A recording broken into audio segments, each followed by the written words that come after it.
కింద స్థాయిలోనే సరి చేసేస్తున్నారు. సార్ మీరు 2019 ఎన్నికల్లో గాజువాక భీమవరం నుంచి పోటీ చేసి తక్కువ ఓట్లతో ఓటమి చెందిన పరిస్థితి. సో ఈసారి పిఠాపురాన్ని ఎందుకు ఎన్నుకున్నారు? గాజువాక కానీ భీమవరంలో కానీ ఏదో ఒక నియోజకవర్గం. నాకేమున్నది ఏంటంటే భీమవరం ఏంటంటే ప్రత్యేకించి నేను నిర్ణయించుకోను.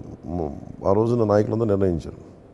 నేను గాజువాక నుంచే పోటీ చేస్తాను. నేను ఒకటే పెట్టుకున్నాను. నేను 2 చోట్ల నుంచి పోటీ చేయడం నాకు ఇష్టం లేదు. బేసిక్ లేదు, మనం భీమవరం నుంచి కూడా పోటీ చేయాలంటే నేను ఒక ద్వైతీభావంతో చేశాను. దానికి తగ్గట్టుగా, ఎందుకంటే 2 చోట్ల పెట్టినప్పుడు శక్తియుక్తులంతా మనం 2 చోట్ల కేంద్రీకృతం అని నేను ఒక చోట కేంద్రీకృతం అవ్వదు, 2 చోట్ల దాన్ని విడగొట్టాల్సి వస్తాయి. సో ఈసారి నేనేమనుకున్నానంటే ఒకటే చోట పెట్టాను.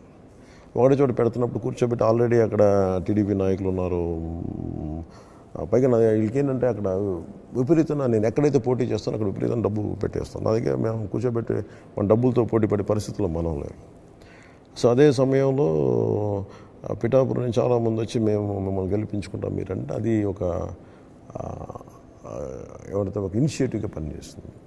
మొత్తానికి జనసేన శ్రేణులకి ఏం సందేశం ఇవ్వాలనుకుంటున్నారు? కూటమి అధికారంలోకి వచ్చిన తర్వాత మిగతా నియోజకవర్గాల్లో ఇన్ఛార్జీలు లేని నియోజకవర్గాల్లో ఇన్ఛార్జీలను పెట్టి పార్టీని పెద్ద ఎత్తున బలోపేతం చేసే పరిస్థితులు ఏమేరకు? పార్టీ నిర్మాణం ఎలా ఉంటుందంటే మనం అందరం తప్పేం చేస్తామంటే ఎనలిస్టులు కూడా ఆలోచించాల్సిందే. పార్టీ నిర్మాణం చాలా సహజ క్రమంలో జరుగుద్ది. మనందరం ఏమైపోయామంటే ఒక వ్యక్తికి సినిమా ఇండస్ట్రీలో పాపులారిటీ కావచ్చు, పారిశ్రామికవేత్తగా లేదంటే ఈవెన్ పాలన మనకి ప్రజలు చాలా విపరీతం పలుకుబడి ఉండొచ్చు. కానీ అది ఒక రాజకీయ వ్యవస్థగా రూపాంతరం చెందడానికి చాలా సమయం తీసుకుంటుంది. అది మనం ఎవరు ఆలోచించడం. అందరూ ఏంటంటే ఈగోల మీద ఆడతారు. నువ్వు ఇంత పెద్ద స్టారు కాబట్టి నీకు వెంటనే పార్టీ అయిపోవాలి. నేను అసలు అలాంటి పరిస్థితుల్లో నేను most pragmatic and political leader. నేను మిగతా వాళ్ళు నా గురించి ఎంత ఊహించుకుంటారో నాకు తెలియదు, కానీ నేను మటుకు చాలా నేల మీద ఉంటాను నేను. ఎందుకంటే నాకు ఎంత లక్షలాది మంది నాకు జేజేలు పలికినా వీళ్ళు ఎంత పర్సంటేజ్ నిలబడతారు ఆ లెక్క నాకు చాలా క్లియర్ కట్టుకుంటాను. జీరో బడ్జెట్ పాలిటిక్స్ మీద మీరు ఆ ప్రశ్న నేను ఎప్పుడు చెప్పలేదు. There is no such thing as zero budget politics. ఎప్పుడు నేను మాట్లాడాను. జీరో బడ్జెట్ అంటే జీరో బడ్జెట్ లేకుండా అసలు ఎందుకు ఉంటుందండి? ఎంత బడ్జెట్? జీరో బడ్జెట్ అనే ప్రశ్న లేదు. ఎందుకంటే ఎలక్షన్ కమిషన్ 40 లక్షలు దీనికి 90 లక్షలు పార్లమెంట్కి ఇచ్చిన పరిస్థితుల్లో జీరో బడ్జెట్ అనేది ప్రశ్న లేదు. కాకపోతే అది ఎవరి శక్తియుక్తుల మేరకు ఖర్చు పెట్టుకుంటారు. అది మన చేతి. నేనేంటి నమ్ముతానంటే పరిమితమైన వ్యయం ఉండాలని కోరుకుంటాను. కోట్లు కననే ఎన్నికలు ఉండాలని నేను కోరుకుంటాను. సార్ మొత్తానికి కూటమి అధికారంలోకి వస్తే జగన్మోహన్ రెడ్డి గారి మీద పవన్ కళ్యాణ్ గారు పగ తీర్చుకోబోతున్నారు. అది పగాకి అంత I don't believe in vendetta politics. నాకు ఇప్పుడు మీరు ఆలోచించాల్సి కూడా ఏంటంటే జగన్ గారు నన్ను అడిగి ఫోన్ చేసి అడిగారు. మన విజయసాయి రెడ్డి గారు ఇన్వైట్ చేశారు. ఆయన ప్రమాణ స్వీకారం. నేను మనస్ఫూర్తి చెప్పాను, మీకు భగవంతుడు చాలా మంచి మ్యాండేట్ ఇచ్చాడు, please wish you very best, మీరు బాగుండాలని కోరుకుంటున్నాను. బాగుండి నిజంగా మనస్ఫూర్తిగా చెప్తాను. అది నాకు నేనేం నమ్ముతానంటే మనిషి ఎలాంటి వ్యక్తినే కావచ్చు, వ్యవస్థలను కాపాడితే సంతోషం కదా. మేము అవ్వకపోవచ్చు, అది వేరే విషయం, నేను ఓడిపోయినచ్చు. కానీ అలాంటి వ్యక్తిత్వం నేను పగ తెచ్చుకోవడాలు ఇవన్నీ చాలా చిన్నగా ఉంటాయి. పగ ఎందుకు తెచ్చుకుంటాం? ఇప్పుడు నేను కూర్చోబెట్టి పగ తెచ్చుకోవడం అంటే ఏంటి? ఆయన ఏం తప్పులు చేయకపోతే ఎలా పగలు తెచ్చుకుంటాం? పగనే ప్రశ్న లేదు. మనం చూడాల్సింది ఏంటంటే ఇప్పుడు 40,000 కోట్లు ఇప్పుడు మీ ఇంట్లో దొంగ పడ్డాడని, లేదా మీరు బ్యాంకులో డిపాజిట్ చేశారు, బ్యాంక్ మేనేజర్ దోచేస్తే మీరు ఏం చేస్తారు? Police complaint. పోలీసు ఏం చేస్తారు? అతను కూర్చోబెట్టి నేరస్తుని విచారిస్తారు. దాన్ని పగ అంటావా లేదంటే చట్టం పనిచేస్తున్నావు?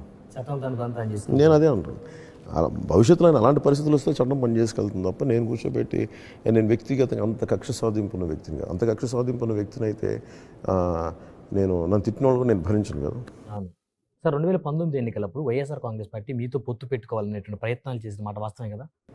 మధ్యవర్తులు చాలా చోట్ల ఉంటారు కదా, ప్రతి పార్టీలో ఉంటారు. మాతో రండి మధ్యన జరుగుతూ ఉంటాయి. వాటికి నాకు వారి ఆలోచన పరంగా నాకు వాళ్ళతో కుదరదు.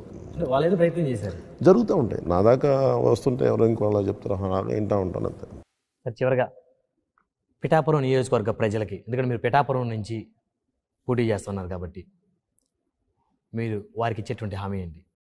నేను ఒక పిఠాపురం ఒక్కటే కానీ మొత్తం ఆంధ్రప్రదేశ్ కోసం పనిచేయడం వచ్చాను. పిఠాపురం స్పెషల్ ప్రత్యేకించి అక్కడ మనకి కావాల్సిందంటే మౌలిక వస్తువులు చాలా క్లియర్. ముందు డ్రింకింగ్ వాటర్ ఇష్యూ మేజర్. అక్కడ దాదాపు 30-40 గ్రామాలు, 54 గ్రామాల్లో ఒక మున్సిపాలిటీలో కానీ ఉన్న 2 మున్సిపాలిటీలు 54 గ్రామాల్లో చాలా వరకు మంచిని ఫస్ట్ ప్రాథమికంగా దాహం తీరాలి, అవును. దాని మీద ప్రయత్నం ఉంది. దాని మీద మొదటిది. రెండవది చాలా అవసరం ఇన్ఫ్రాస్ట్రక్చర్ చేయాలి, రోడ్లు ఇట్లాంటివి అవి చేయాలి. తర్వాత కూర్చోబెట్టి సాగునీటికి సంబంధించిన కాలువలు పూడికలు లేదంటే రిపేర్లు, మన చిన్న చిన్న మినీ రిజర్వాయర్, చాలా రిజర్వాయర్లు ఉన్నాయి, అవి మనకి ఏవైతే ఉన్నాయో అవసరమైన ఎర్రకాలువ కానీ శుద్ధగడి ఇవన్నీ పొంగినప్పుడల్లా వరదలు వస్తూ ఉంటాయి. కొన్ని ముంపు ప్రాంతాలకి శుద్ధగా మన ఏలేరు కాలువ ఆధునీకరణ చేయాలి. ఇలాంటివన్నీ మేజర్లీ ఇరిగేషన్ మీద చాలా దృష్టి పెట్టాం. సాగునీరు తాగునీరు ప్రాథమిక, ఎందుకంటే ఫస్ట్ అవి బాగుంటే మిగతా అన్నీ బాగుంటాయి. దాని తర్వాత ఇన్ఫ్రాస్ట్రక్చర్ ఒకటి, తర్వాత employment is priority, youth employment. కూటమి